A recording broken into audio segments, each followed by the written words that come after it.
एआयच्या धोक्यामुळे सेबीनं म्हणजे सिक्युरिटी एक्सचेंज बोर्ड ऑफ इंडियानं एक टास्क फोर्स स्थापन केला आहे. मिथॉस मॉडेलमुळे शेअर बाजाराच्या सायबर सुरक्षेला धोका आहे. गुंतवणूकदारांच्या सुरक्षेसाठी सेबीकडून विशेष खबरदारीचं पाऊल उचलण्यात आलंय. भारतीय शेअर बाजाराला एआयच्या वाढत्या धोक्यांपासून वाचवण्यासाठी सेबीनं सायबर सुरक्षा एआय हा टास्क फोर्स स्थापन केला आहे.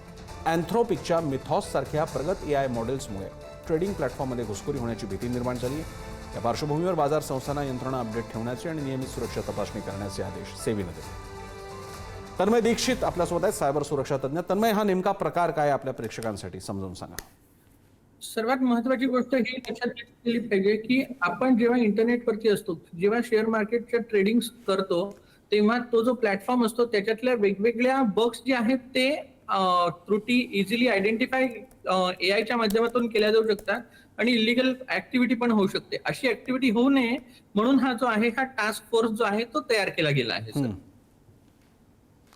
धन्यवाद तन्मय, तुम्ही दिलेल्या माहितीबद्दल. त्यामुळे अपेक्षा आहे की यामुळे आधीच ऑनलाईन फसवणुकीच्या एवढ्या प्रचंड घटना असताना आता जर का एआय आणि शेअर बाजार एकत्र झाला तर त्यातून सर्वसामान्य गुंतवणूकदारांना वाचवायला हवं.